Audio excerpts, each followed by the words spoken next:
అద్దె చెల్లించడం లేదని ఎస్టీ హాస్టల్కు ఇంటి యజమాని తాళం వేశారు. భూపాలపల్లి జిల్లా కేంద్రంలోని ఎస్టీ బాలుర వసతి గృహం వేరే భవనంలోకి మార్చుతుండడంతో గత 11 నెలలుగా అద్దె బకాయి చెల్లించడం లేదని ఆ భవన యజమాని రెడ్డి సురేష్ ప్రధాన గేట్కు తాళం వేశారు. వసతి గృహంలో 34 మంది బాలురు వసతి పొందుతున్నారు.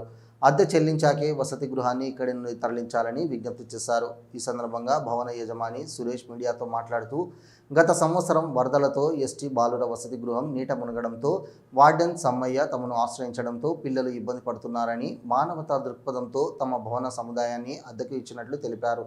పిల్లల ఇబ్బంది దృష్ట్యా వార్డెన్ సమ్మయ్య హామీ మేరకు ఎలాంటి అగ్రిమెంట్ లేకుండా భవనాన్ని అప్పగించడం జరిగిందన్నారు. సుమారు 1,00,000 వరకు కరెంటు బిల్లు పెండింగ్ ఉందని, ప్రతి నెల అద్దె అడుగుతున్న సమయంలో ATWAAకి చెప్పామని, అద్దె చెల్లిస్తామని వార్డెన్ దాటివేసి ధోరణి ప్రదర్శించారని తెలిపారు. గత అకాడమిక్ ఇయర్ పూర్తయినప్పటికే 11 నెలలు గడిచిందన్నారు. అద్దె అడిగితే మళ్ళీ అకాడమిక్ ఇయర్ స్టార్ట్ కాగానే పిల్లలు వస్తే ఫండ్స్ వస్తాయని, అద్దె ఇస్తామని చెప్పి తమకు ఎలాంటి ముందస్తు సమాచారం లేకుండా హాస్టల్లోని సామాగ్రి వేరే చోటికి తరలిస్తున్నారని వారు ఆవేదన వ్యక్తం చేశారు. ITDO, PO, ATWE తక్షణమే స్పందించి తమకు రావాల్సిన బకాయి 11 నెలల అద్దె, పెండింగ్ ఉన్న కరెంటు బిల్లు చెల్లించి సామాగ్రిని తీసుకువెళ్లాలని, అధికారులు తమకు న్యాయం చేయాలని కోరారు. ఈ విషయమై వార్డెన్ సమ్మయ్యను వివరణ కోరగా, అద్దె విషయం ATWEO దృష్టిలో ఉందని, వారు యజమాని మాట్లాడుకున్నాకే వసతి గృహం ఇక్కడికి తరలించామని తెలిపారు. ఇప్పుడు ఉన్నతాధికారుల ఆదేశాలతో వసతి గృహాన్ని గురుకుల ఆశ్రమ పాఠశాల బిల్డింగ్లోకి తరలిస్తున్నట్లు తెలిపారు. నేను ఒక నిరుద్యోగిని.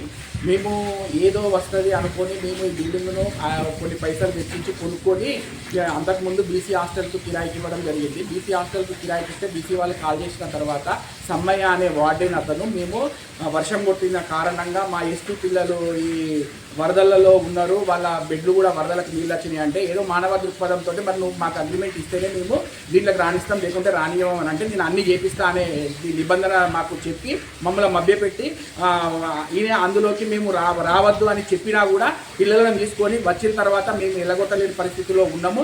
మేము తర్వాత మీకు అన్ని రకాలుగా చర్యలు తీసుకొని మీకు అందరి తోటి మాట్లాడించి మీకు అగ్రిమెంట్ చేపిస్తామని మాకు హామీ ఇవ్వడం వల్లనే మేము ఇందులో పిల్లలను ఉండనిచ్చినాం.